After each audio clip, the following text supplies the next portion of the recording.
Hello everyone, welcome level to clover. நான் உங்கள் பிரகாஷ். இன்றைக்கி இந்த வீடியோவில் ஒரு லேட்டஸ்ட் அப்டேட் தான் பார்க்க போகிறோம். அதாவது வாகன ஓட்டிகளுக்கு தமிழக அரசு தரப்புலேருந்து அதிரடியான அறிவிப்புன்னு வெளியிட்டிருக்காங்க. இனிமேல் பார்த்தீங்க அப்படின்னா 2 வீலருக்கு அபராதம் இல்லையா அப்படிங்கிற ஒரு நியூஸ் ஒன்று வைரலாக பரவிட்டுருக்கு. ஸோ அதை பற்றியான கம்ப்ளீட் டீட்டெயில்ஸை நம்ம இந்த வீடியோவில் தெரிஞ்சுக்க போகிறோம். அது தெரிஞ்சதுக்கு முன்னாடி இது வரைக்கும் நீங்கள் நம்ம சேனலை சப்ஸ்கிரைப் பண்ணாமல் இருந்தீங்கன்னா மறக்காமல் சப்ஸ்கிரைப் பண்ணுங்க. சப்ஸ்கிரைப் பண்ணாமல் இருந்தால் நான் போடுற ஒரு பயனுள்ள வீடியோ உங்களுக்கு நோட்டிஃபிகேஷன் வரும். ஸோ வாங்க இன்றைக்கி வீடியோக்குள்ளே போகலாம். ஃப்ரெண்ட்ஸ், வாகன ஓட்டிகளுக்கு பார்த்தீங்க அப்படின்னா அரசு தரப்புலேருந்து அவ்வப்போது சில பல அபராதங்கள் விதிப்பதுக்கு நம்ம பார்த்துட்ருக்கோம் அன்றாடம்.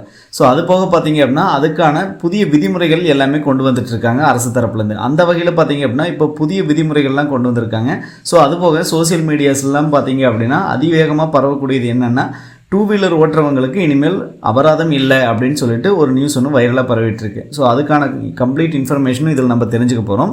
ஸோ அதில் என்ன சொல்லியிருக்காங்கன்னா 5 வகையான விதிமீறல்களுக்கு மட்டுமே பார்த்தீங்க அப்படின்னா இனிமேல் அபராதம் விதிக்கப்படும் அப்படின்னு சொல்கிறாங்க. ஸோ அது எதற்கு அப்படின்னா ஒரே வாகனத்தில் 3 பேர் பயணித்தாங்க அப்படின்னா கண்டிப்பாக அதுக்கு அபராதம் விதிக்கப்படும் அப்படிங்கிறாங்க.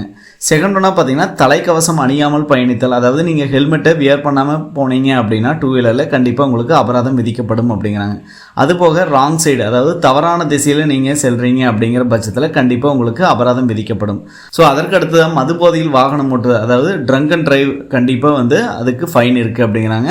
அதற்கடுத்தா பார்த்தீங்கன்னா அதிவேகமாக வாகனத்தை நீங்கள் ஓட்டுறீங்க அப்படிங்கிற பட்சத்தில் கண்டிப்பாக உங்களுக்கு ஃபைன். ஸோ இந்த 5 வகையான காரணங்களுக்காக மட்டும்தான் விதிமீறல்கள் அப்படின்னு சொல்லிட்டு அபராதம் விதிக்கப்படும் அப்படின்ட்டு சென்னை காவல் ஆணையர் உத்தரவு பிறப்பிச்சிருக்காங்க.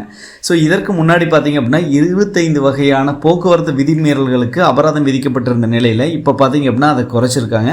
தமிழகம் முழுவதும் பார்த்தீங்க அப்படின்னா இது ஜூன் 1ஆம் தேதியிலிருந்து அமலுக்கு வருது அப்படின்னு சொல்லிட்டு சென்னை காவல் ஆணையர் உத்தரவுன்னு பிறப்பிச்சிருக்காங்க. ஸோ கண்டிப்பாக இது அனைவருக்கும் ஒரு ஹாப்பியான அப்டேட் அப்படின்னு நினைக்கிறேன். ஸோ இனிமேல் இந்த 5 ரீசன் இருந்தால் மட்டும்தான் பார்த்தீங்கன்னா நீங்கள் 2 வீலரில் போயிட்டு ஃபைன் பே பண்ணுற மாதிரி இருக்கும். முதலாவதாக பார்த்தீங்க அப்படின்னா ஒரே வாகனத்தில் 3 பேர் செல்லுதல்.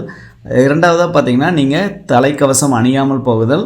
மூன்றாவதாக பார்த்தீங்கன்னா தவறான திசையில், அதாவது நோ என்ட்ரி, ராங் சைடு அப்படின்னு சொல்லுவோம். அதன் மூலமாக நீங்கள் தவறான திசையில் போகிறீங்க அப்படிங்கிற பட்சத்தில். அதுக்கடுத்த குடித்து விட்டு வாகனம் ஓட்டுறது. அதுக்கடுத்த பார்த்தீங்கன்னா அதிவேகமாக உங்களோட வாகனத்தை ஓட்டுறீங்க அப்படிங்கிற பட்சத்தில் கண்டிப்பாக இதற்கெல்லாம் பார்த்தீங்கன்னா அதாவது இந்த 5 வகையான விதிமீறல்களுக்கு மட்டுமே அபராதம் விதிக்கப்படும் அப்படின்னு சொல்கிறாங்க. இது அனைவருக்கும் ஒரு ஹாப்பியான அப்டேட் அப்படின்னு நினைக்கிறேன். மற்ற வீடியோவில் சந்திக்கும் வரை உங்களிடமிருந்து விடைபெறுவது உங்கள் பிரகாஷ். பாய், டேக் கேர்.